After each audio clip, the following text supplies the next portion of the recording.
Assalamualaikum warahmatullahi wabarakatuh. Teman-teman pencinta rezeki Allah Subhanahu wa taala, apa kabar? Sehat ya, mudah-mudahan sehat. Dan gimana nih kondisi rezeki kalian? Sudah banyak belum isi rekeningnya?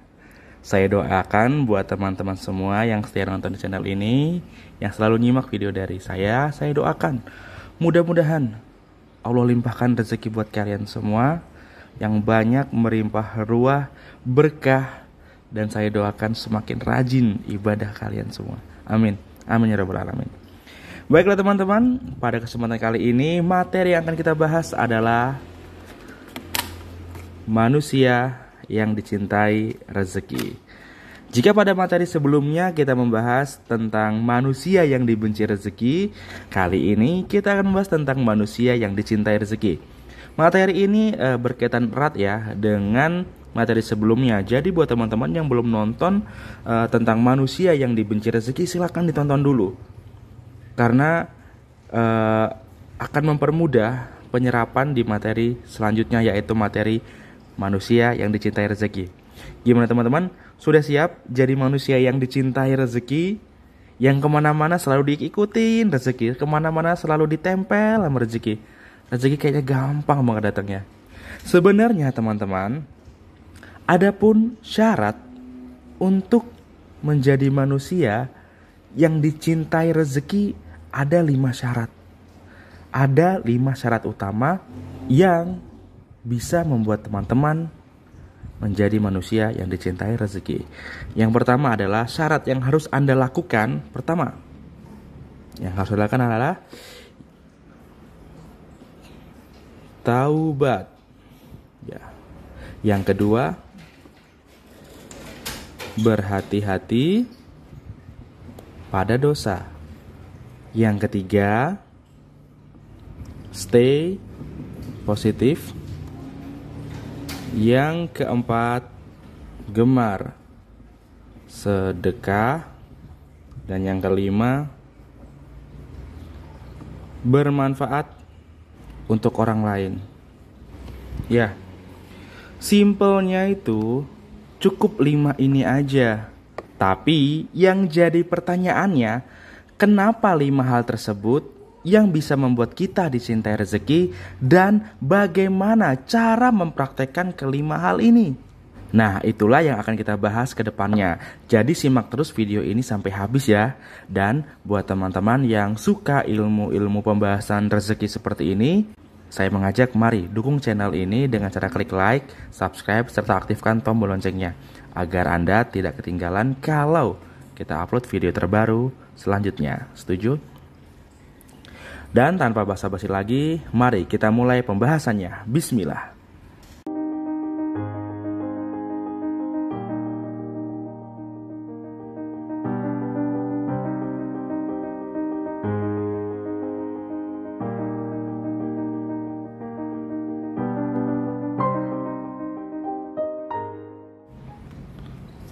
Taubat. Hal pertama kali yang harus kita lakukan adalah bertaubat. Kenapa harus bertaubat? Karena rezeki datang pada Anda, pasti ada yang menyalurkan atau ada salurannya. Saluran rezeki kita sebut saja. Nah, supaya saluran rezeki Anda tidak macet atau tersumbat karena kotoran-kotoran, maka harus rajin-rajin dibersihkan. Adapun kotoran-kotoran yang menghambat saluran rezeki ini adalah dosa-dosa Anda di masa lampau. Bisa jadi itu dosa besar maupun itu dosa kecil. Dan satu-satunya jalan untuk membersihkan dosa itu semua adalah dengan cara bertaubat. Adapun 2 cara tobat yang sederhana ialah dengan cara memperbanyak istighfar maupun melaksanakan sholat taubat. Nah, sekarang bayangin teman-teman. Bayangin jika saluran rezeki Anda sudah bersih dari dosa-dosa yang selama ini menghambatnya. Bayangin betapa derasnya rezeki yang akan mengalir ke dalam hidup Anda. Kalau hidup Anda hidup Anda yang mungkin sebelumnya banyak dosa tapi Allah masih ngasih rezeki, apalagi kalau dosanya sudah dibersihkan dengan cara bertobat, sudah gak ada halangan lagi, sudah gak ada kotoran lagi, dosa-dosa lagi yang menyumbat aliran rezeki Anda.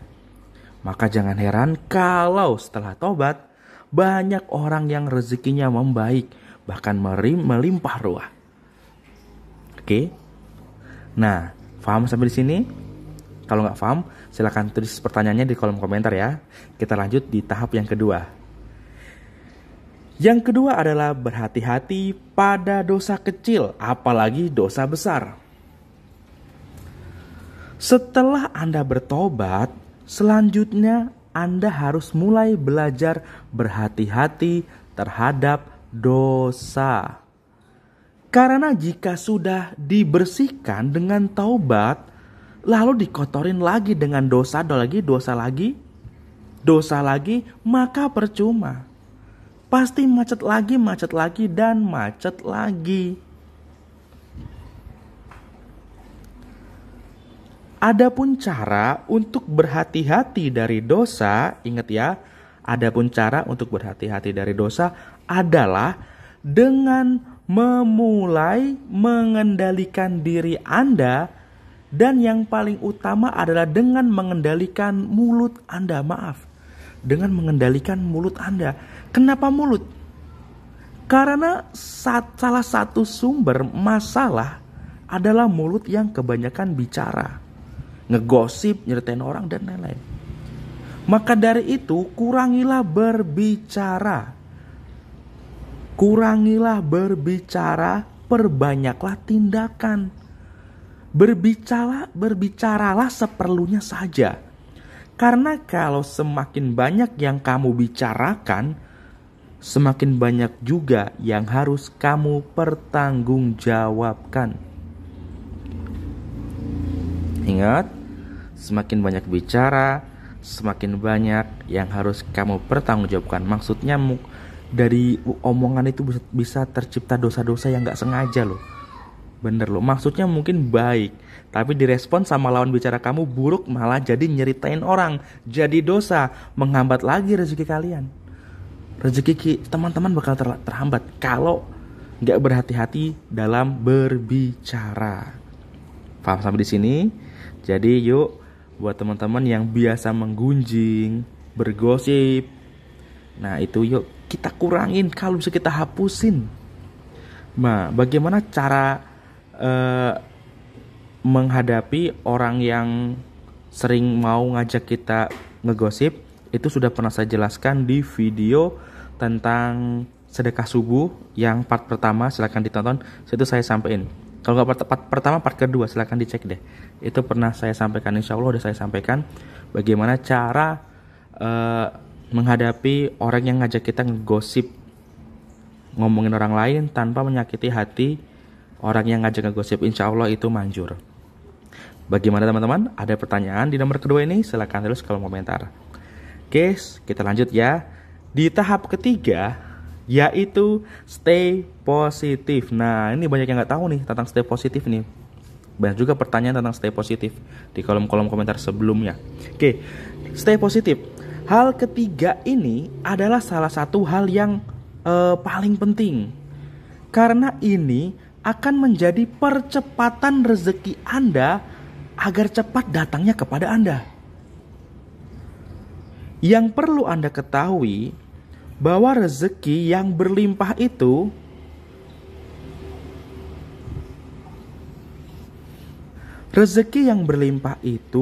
ada di area getaran vibrasi tinggi atau vibrasi positif.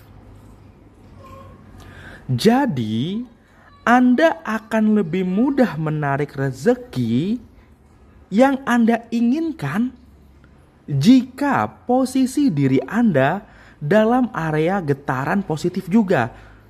Simpelnya getaran di area yang sama gitu loh. Maka dari itu, Kenapa orang kaya lebih mudah untuk menjadi bertambah kaya, sementara orang miskin sulit untuk jadi kaya dan cenderung miskin? Jadi gini, orang kaya, orang kaya, oke, orang kaya. Orang kaya yang hidupnya bahagia, ingat orang kaya yang hidupnya bahagia, dia berada di area atau zona getaran positif. Karena dia bahagia. Ingat, bahagia itu ada di getaran tinggi positif, oke? Dan rezeki itu pas ada di zona bahagia juga. Maka dari itu rasanya mudah sekali mereka tambah kaya dan tambah kaya. Lawang mereka satu frekuensi. Oke, di frekuensi positif ini loh teman-teman. Beda lagi ya, sama orang kaya yang pura-pura bahagia. Kalau orang dengan frekuensi pura-pura bahagia biasanya bertemu sesamanya di diskotik gitu. Pura-pura bahagia, minum-minum bareng bersama teman-temannya. Padahal setelah itu hatinya hampa. Oke. Dan biasanya kalau orang kaya yang udah kecanduan diskotik, minum-minuman keras, tinggal tunggu waktunya. Apalagi suka main perempuan, tinggal tunggu waktunya aja untuk mereka terpuruk. Kita bisa lihat orang yang benar-benar kaya bahagia, yang benar-benar bahagia itu pasti bahagia tuh bersama keluarganya teman-teman. Lihat deh, orang-orang yang bahagia, yang kaya bahagia pasti mereka bahagia bersama keluarganya. Dan rezekinya berlimpah, baik itu materi maupun batinnya gitu loh. Adapun salah satu penyebab orang miskin yang susah kaya adalah ya tadi ini, perbedaan frekuensi teman-teman. Jadi kebanyakan orang yang belum kaya itu biasanya di frekuensi yang negatif teman-teman. Yang mana frekuensi negatif ini pikirannya selalu keluhan, gosipin orang, intinya yang gak enak-enak deh. Hatinya gak tenang, itu biasa gitu. Tapi teman-teman, ketika orang miskin ini mulai merubah pikirannya menuju arah pikiran yang selalu positif. Ingat ya, walaupun ini orang miskin merubah pola pikirannya ke hal positif, ke arah frekuensi positif, maka bisa cepat atau perlahan rezekinya akan membaik teman-teman. Cepat atau lambat dia akan menuju ke keberlimpahan teman-teman. Cukup merubah pola pikirnya aja. Loh, jadi kalau merubah pola pikirnya nggak kerja emang bisa kaya? Gak gitu juga konsepnya teman-teman. Ketika kamu merubah pola pikir kamu jadi positif, penuh dengan syukur, saat ini mungkin kamu gak bekerja, tapi beberapa waktu yang akan datang bisa aja loh ada tawaran kerja yang datang lah. Tiba-tiba kamu dapat ide usaha lah, atau tiba-tiba dapat rezeki nomplok warisan lah, atau apalah sehingga kamu bisa buat usaha dan kamu jadi kaya raya. Kamu gak usah mikirin bagaimana cara kamu menjadi kayanya. Cukup kontrol hati kamu, pikiran kamu. Nanti caranya akan datang sendiri. Allah yang kasih. Tentunya dengan cara yang insya Allah positif juga teman-teman. Seperti itu ya teman-teman ya. Jadi jangan berkecil hati kalau kalian kondisi saat ini sedang terpuruk teman-teman. Tetap berpikir positif terus ya teman-teman. Nah, adapun yang bisa Anda lakukan agar berada di area positif ini adalah dengan cara berikut nih. 1. Mulailah dengan berkata hal yang baik-baik saja. Jadi kalau ngomong yang baik-baik saja teman-teman. Seperti sering mengucapkan syukur alhamdulillah, sering membicarakan kekayaan, sering nonton channel-channel yang membahas tentang kekayaan dan lain-lain. Gak meski di gelora Islam teman-teman. Di tempat lain juga ada yang tentang bisnis, kayak tentang amalan-amalan positif kayak Ustadz Adi Hidayat tuh bagus-bagus lah teman-teman. Serius, bagus. Nah, yang kedua, Hindari dan jauhi kebiasaan membicarakan orang lain. Karena ketika kita membicarakan keburukan orang lain, nauzubillah, maka kita akan mengundang keburukan itu datang ke kehidupan kita. Makanya hati-hati teman-teman. Hati-hati banget, hati-hati. Jauhin deh gosip deh. Kalau teman-teman gosipin rumah tangga orang, misalnya wah si Bu ini, Bu A, suaminya direbut pelakor, itu sama aja mengundang suami Anda direbut pelakor juga. Karena kata kunci yang Anda sebutkan itu pelakor, pelakor, dan pelakor. Jadi jangan heran kalau pelakor datang ke kehidupan Anda. Atau misalnya Anda ngegosip, wah Pak ini, Pak B jatuh miskin ya. Jangan heran kalau nanti kemiskinan juga datang ke hidup Anda. Kenapa? Karena kata kunci itu miskin atau bangkrut. Itu loh yang Anda ucapkan itu ada getarannya teman-teman. Ada getarannya. Kalau orang tua zaman dulu bilang, kalau ngomong hati-hati, nanti ada malaikat lewat, dicatat loh. Nah itu tuh. Seperti itu teman-teman. Tapi kalau kita yang hidup di era ini, yang mempelajari tentang ilmu getaran, frekuensi, ya seperti itu teman-teman. Hati-hati dengan yang kita ucapkan. Oke. Nah ada juga yang bilang setiap kata adalah doa. Nah itu benar tuh teman-teman. Makanya hati-hati teman-teman. Kalau bicarain orang, bicarain kekayaannya deh. Wah si ini, tapi yang positif ya, jangan wah ini kaya, pasti ini punya tuyul nih. Jangan gitu. Wah bapak ini kaya, dia bisnisnya bisnis keripik singkong. Yuk kita belajari. Wah itu masya Allah, kayak gitu baru bagus teman-teman, baru sip teman-teman, itu keren, bisa ketularan. Jadi kalau orang sukses ikut senang, maka itu akan ketularan teman-teman. Ada ilmunya itu teman-teman. Insya Allah kapan-kapan saya bagikan ilmu supaya ketularan sukses itu gimana caranya, insya Allah. Oke. Nah lanjut ya. Tadi dua hal itu benar-benar dijaga ya teman ya. Yang pertama berkata baik-baik saja, yang kedua jauhi kebiasaan membicarakan orang lain. Oke, nah, stay positif sampai di situ. Kalau teman-teman ada pertanyaan silahkan tulis kolom komentar. Kita lanjut ke yang keempat ya teman-teman ya, yaitu gemar sedekah. Nah ini dia nih teman-teman, karena banyak banget yang nanya tentang sedekah ini ya. Kalau sedekah ini sudah menjadi rahasia umum kebanyakan orang. Kenapa sedekah? Ya, karena pasti karena sudah dijanjikan sama Allah ya, bahwa sedekah itu akan dilipat gandakan rezeki. Kalau kita sedekah akan dilipat gandakan rezekinya. Namun yang saya maksud di sini bukan sedekah yang jor-joran ya teman-teman ya. Bukan. Itu sedekah jor-joran buat nanti yang levelnya ke atas deh. Kalau buat yang masih pemula jangan jor-joran dulu teman-teman. Kita latihan dulu, kita kalau mau ke puncak naik tangga dulu, jangan langsung lompat, oke? Nah, kali ini kita belajar sedekah yang pelan-pelan dulu. Karena beda orang, beda kadar imannya, teman-teman. Yang saya maksud di sini adalah sedekah ringan-ringan atau sedekah kecil saja dulu, teman-teman. Dengan nominal ataupun nominal uang cukup 1.000 sampai 2.000 dulu aja deh. Oke, coba teman-teman sedekah 2.000 atau 1.000 aja, tapi ingat, tapi ke banyak orang. Walaupun kalau lebih besar nominalnya lebih baik. Tapi untuk latihan coba deh 1.000 sampai 2.000 dulu aja deh. Nggak apa-apa. Ke banyak orang ya teman-teman. Ketika kita sedekah ke banyak orang, rasa nikmatnya atau rasa plongnya di hati juga bisa Anda rasakan berkali-kali. Lalu getaran yang Anda pancarkan juga berkali-kali.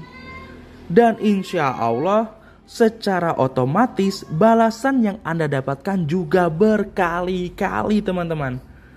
Itu dia teman-teman. Jadi jangan sepele sama sedekah kecil. Sedekah kecil kalau dilakukan berkali-kali, balasannya juga insya Allah pasti berkali-kali teman-teman. Tapi ingat ya teman-teman, ingat nih, ini penting banget nih, ingat. Lakukan dengan ikhlas. Lakukan dengan ikhlas. Jangan mengharapkan balasan. Kenapa jangan mengharapkan balasan? Karena tanpa Anda mengharapkan balasan pun, hukumnya sudah begitu. Yaitu jika Anda bersedekah, pasti Allah lipat gandakan balasannya. Oke? Hukumnya udah seperti itu. Jadi lepas aja udah. Nggak usah tunggu-tunggu. Itu udah hukum alam. Allah yang bikin. Kamu sedekah, dilipat gandakan rezekinya. Kamu sedekah, dilipat gandakan rezekinya. Oke? Jadi ini salah satu cara ikhlasnya ya seperti ini. Dengan percaya bahwasanya hukumnya sudah seperti ini. Dulu, kan gampang. Insya Allah mudah teman-teman. Belajar terus ilmu ikhlas ya teman-teman ya. Mungkin kalau teman-teman dulu pernah nonton sinetron Kiamat Sudah Dekat, itu ada yang namanya syarat untuk menikahi anak Pak Haji, yaitu harus menguasai ilmu ikhlas. Mungkin dulu ini hal sepele, tapi ternyata ketika saya sudah merasakan cari uang sendiri, ilmu ikhlas ini luar biasa teman-teman. Nggak semudah yang dipikirkan, tapi sebenarnya mudah juga. Pokoknya dipahami insya Allah mudah ilmu ikhlas. Belajar ikhlas ya teman-teman ya. Nah, selanjutnya bagaimana jika tidak punya uang, bahkan 1000 perak pun nggak punya uang? Bagaimana nih? Kalau nggak punya uang, bahkan 1000 perak pun nggak punya uang. Nah, di sini sering ditanyain juga nih kalau di kolom komentar, bagaimana nih Mas kalau nggak punya uang sama sekali, bahkan 1000 perak pun nggak punya, karena memang saya nggak kerja atau dan lain-lain. Nah, jawabannya ini, ketika Anda nggak punya uang, jawabannya tenang teman-teman, ada di nomor 5. Apa itu? Yes, jawabannya adalah bermanfaat untuk orang lain. Ya, di sini kamu harus mulai belajar jadi orang yang bermanfaat untuk orang lain dan alam semesta. Karena takdirmu, takdir saya, takdir kita sebagai manusia adalah seorang khalifah teman-teman. Contohnya seperti apa? Gini, untuk sesama manusia, mulailah dengan saling membantu atau ikut gotong royong, kerja bakti, berbagi ilmu, dan lain-lain. Intinya hal-hal yang kira-kira bakal bermanfaat buat orang lain. Kamu nggak bisa sedekah, ada jalan rusak tuh di depan rumah atau di rumah tetangga, di depan rumah tetangga, silakan aja ditutupin pakai tanah kayak biar agak rata lagi jalannya. Itu juga sedekah teman-teman. Itu solusinya teman-teman. Dan masih banyak lagi. Selanjutnya, bagaimana kalau kepada alam semesta? Nah, sedekah terhadap alam semesta itu banyak juga caranya teman-teman. Seperti memberi makan kucing, kambing, bahkan menyiram tanaman juga bagian dari sedekah, dan itu bagian dari orang yang bermanfaat untuk alam semesta. Ini jangan sepele loh teman-teman, menjadi orang yang bermanfaat. Biasanya ya, ketika Allah sudah melihat kita sebagai manusia yang bermanfaat buat orang lain, kepercayaan akan Allah berikan kepada kita, amanah akan Allah berikan kepada kita. Contohnya, kalau kamu bermanfaat, misalnya kamu orangnya jujur dalam membagikan sedekah, Allah akan menitipkan rezekinya orang-orang yang pantas mendapatkan sedekahnya kepada kamu teman-teman. Kalau Allah menilai kamu adalah orang yang bermanfaat buat contohnya warga desamu, bukan tidak mungkin teman-teman kamu bakal dapat jabatan. Contohnya kepala desa, atau camat, atau bupati, gubernur. Ini saya nggak main-main teman-teman. Ini teman dekat saya. Dia bikin saya terbelalak melihat dia. Dia itu orang yang biasa aja. Cuman dia itu ketika ada seperti kerja bakti, dia itu datang, ada pembangunan jalan, ada acara maulidan, ada acara pesta pernikahan, dia selalu membantu. Itu dia dari desa ke desa, dari rumah ke rumah tuh dikenal oleh banyak orang Dan di ujung-ujungnya ketika ada pemilihan desa, karena dia dikenal, dia bermanfaat, dia dipercaya menjadi kepala desa jalur jalur dukungan masyarakat gitu. Intinya dia tuh maju juga nggak perlu melakukan serangan pajar, nyogok sana nyogok sini, nggak perlu. Masyarakat langsung yang dukung dia jadi kepala desa, dan sekarang dia bener-bener jadi kepala desa teman-teman. Dihormatin banyak orang. Dia tuh orang biasa teman-teman, sama seperti saya. Cuman itu luar biasanya itu. Dan dia pernah cerita sama saya, bermanfaat dulu buat orang lain, oke? Baru nanti rezeki akan mengejar hidupmu. Waduh, kalau udah kepala desa zaman sekarang itu udah Masya Allah teman-teman. Dan alhamdulillah dia sekarang juga kepala desa yang amanah. Kampungnya maju luar biasa dibanding kepala desa yang sebelumnya. Alhamdulillah. Semoga Allah memberkati teman saya itu ya, Mr. S. Baik teman-teman, gimana kira-kira? Ada nggak yang kalian bingung dari semua yang saya jabarkan barusan? Kalau ada, gak usah marah-marah, silakan tulis di kolom komentar. Karena marah itu teman-teman, getarannya negatif. Orang yang selalu sering marah-marah, ya saya gak bisa berkata apa. Pokoknya buat teman-temanku semuanya, jadilah orang yang selalu bersikap positif, tenangkan hatinya, ademkan hatinya. Insya Allah rezeki kita semua lancar, berlimpah ruah.